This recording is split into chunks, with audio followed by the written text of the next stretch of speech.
What's the difference between FX Billiards and a lot of the other channels out there? We don't teach you pool theory. We teach you real life situations that you need to solve. 8-ball brings up these situations constantly, and constantly people are solving the puzzle incorrectly. Here we have a situation. Our 1-ball, if we're on the solids and our 1-ball is here, and we can shoot it in that pocket, I can't even start to tell you how many league night players, regardless of level, will shoot that ball first. That's the wrong ball to shoot. The 1 is a pretty good key ball. It goes here, it goes there. It's pretty easy to get on from the 5. It's easy to get on from the 7. It's easy to get on from the 3. Don't shoot this ball.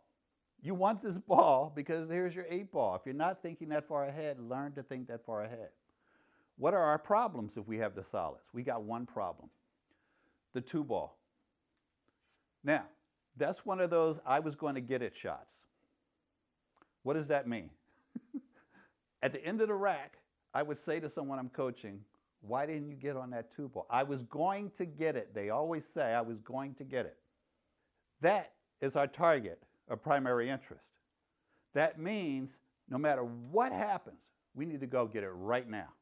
Because even though I can get on that 2 from the 6, from the 7, from the 3, the 5, the 1, I can get on it from any of these balls. Ultimately, I'm on it now if I go and shoot it.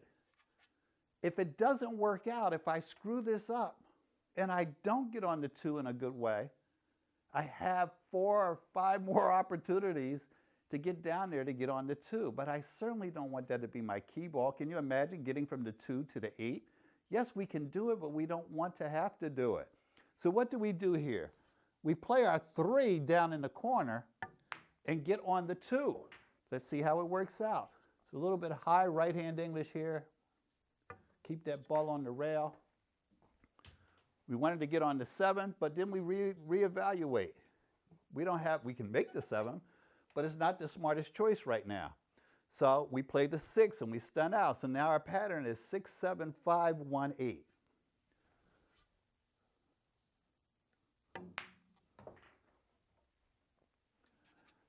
We'll play the 7 and the 5 in the same pocket if we like, or we could roll up and play the 5 down there.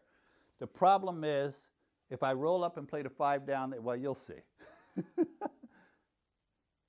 See, we're getting really close to that 5. I don't want to get too close to it. And now, we're going to stop right here, because if we go forward, we get involved with this 10-ball. We stop right here, and we'll shoot a little draw shot to get on the 8-ball. Even though these balls are in our way, watch how we avoid them.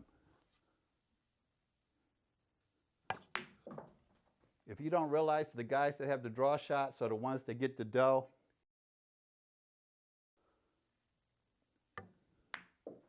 And we're out. Why did that work out? Because we got to our target of primary interest. It could be a cluster, it could be a ball that's in a bad spot, but if you do anything else, and you have to go from that 2 because you didn't want to get to it yet. I was playing all of these, I was going to get to it. You're not going to get to it all the time. Get to it now. Let's look at something else. Hey gang, if you enjoy FX Billiards on YouTube, you'll love FXBTV. It's the ultimate streaming platform for exclusive videos, tips, and techniques you won't find anywhere else.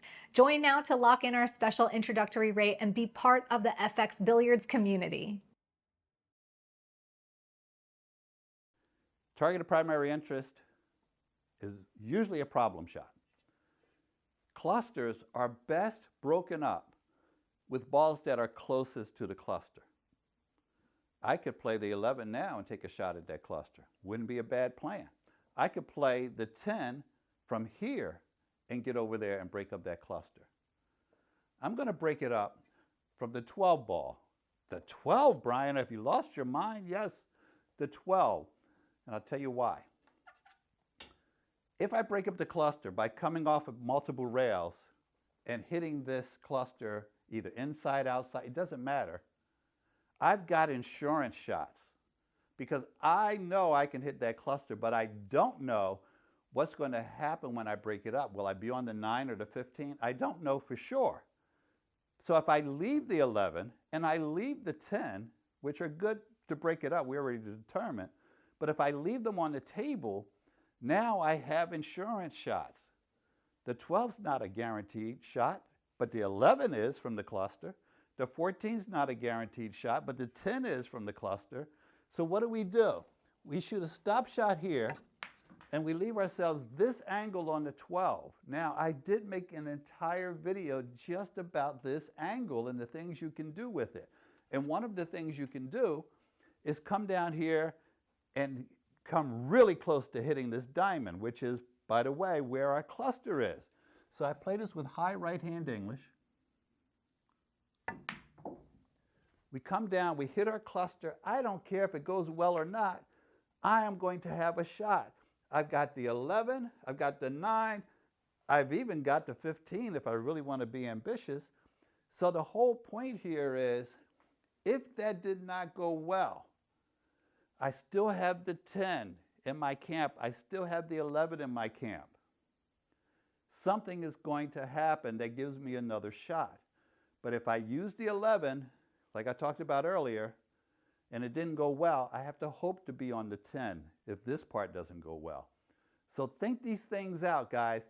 That's not the only way to play it, and a lot of players won't play it that way. They don't see it. They don't see that shot. But if you do play it a different way, make sure you can make a case for what you're doing. Just those two examples should open up an entire world of thinking about these things for you, and you will be able to run more racks. Just those thoughts are going to help you run more racks.